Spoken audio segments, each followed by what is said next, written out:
এটা আমি বারবার বলছি যে সুন্নি ওলামায়ে কেরামের মধ্যে কিছু দালাল মৌলবী আছে।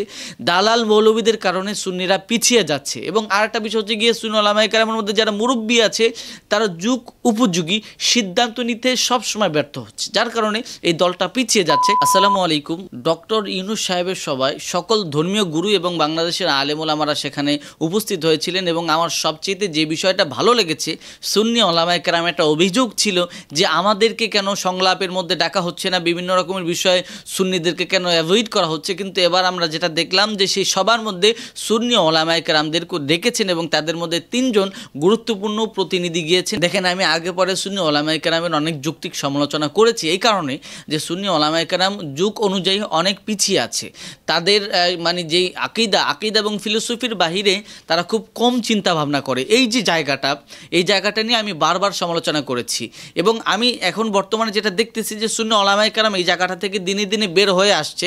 এটা খুবই ভালো, কারণ এটা বের হয়ে যেতে হবে। কারণ কি যে আপনার আকিদা ফিলোসফি এটা থাকবে, কিন্তু দেশের স্বার্থে, ইসলামের স্বার্থে সকলের সাথে মিলেমিশে কাজ করতে হবে। কারণ এটা যদি আপনারা না করেন একটা দল পিছিয়ে যাবে। এবং একটা দলের মানুষ যখন অন্য ঘরানার সাথে না মিশবে বা অন্য মানুষের সাথে না মিশবে, তখন তো তাদের যে আকিদা, তাদের যে ফিলোসফি দর্শন, এটা তো মানুষের সামনে মানে প্রচার হবে না। এই জন্য মিশতে হবে। এবং সুন্নি ওলামায়ে কেরামের মধ্যে অনেকেই আছে নিজের আকিদার বাহিরে অন্য কিছু চিন্তা করে না। এই জায়গাটা থেকে আশা করি তারা বের হয়ে যাবে।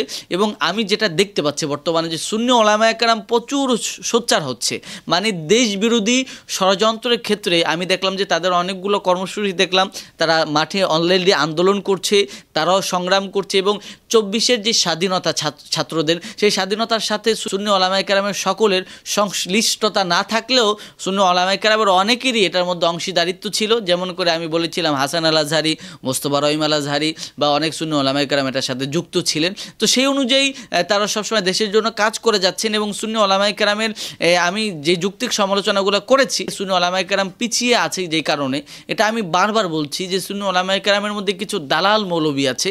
দালাল মৌলবীদের কারণে সুন্নিরা পিছিয়ে যাচ্ছে। এবং আরেকটা বিষয় হচ্ছে গিয়ে সুন্নি ওলামায়ে কেরামের মধ্যে যারা মুরব্বী আছে তারা যুগ উপযোগী সিদ্ধান্ত নিতে সবসময় ব্যর্থ হচ্ছে, যার কারণে এই দলটা পিছিয়ে যাচ্ছে। কিন্তু বর্তমানে একটু আপডেট হচ্ছে এবং তারা, আমি মনে করি যে এই জায়গাটা থেকে তারা ধীরে ধীরে বের হয়ে যাবে। এবং একটা সময় দেখা যাবে ইসলামের স্বার্থে, দেশের স্বার্থে সুন্নি ওলামায়ে কেরাম সকলের সাথে কাঁধে কাঁধ মিলে কাজ করবে। অলরেডি তারা করছে।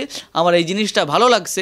এবং আমার ভিডিও দেখে যারা কষ্ট পান, বিশেষ করে সুন্নি ভাইরা, দেখেন আমি আসলে কারো কোনো দলের হয়ে কাজ করি না, কোনো দলের বিপক্ষে বলতে চাই না, বা পক্ষেও আমার দালালি করার অভ্যাস নেই। কিন্তু আমি যখন দেখি যে একটা দলের মধ্যে এই গ্যাপটা খুব গুরুত্বপূর্ণ এবং এটা তাদের সংশোধন করা উচিত, ওই জায়গা থেকে আমি বলি। আমি সকল দলের বাংলাদেশে সমালোচনা করেছি, বিশেষ করে সুন্নি ওলামায়ে কেরামের একটা বেশি করেছি, কারণ আমি দেখতে পাচ্ছি যে আকিদার বাহিরে গিয়ে তাদের অনেক রকমের ভুলগুলো আছে যেগুলো আমাকে বলতে হয়েছে।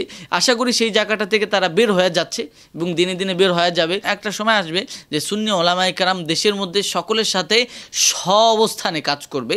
এই সময়টা ইনশাল্লাহ আমরা দেখতে পাবো। এবং আমি আমার ভিডিও দেখে যারা কষ্ট পান, বিশেষ করে সুন্নি ভাইরা, আমি আপনাদের কাছে ক্ষমা চাবো যে আমি আসলে আপনাদের ভালোর জন্যই আপনাদের সমালোচনাগুলো করি।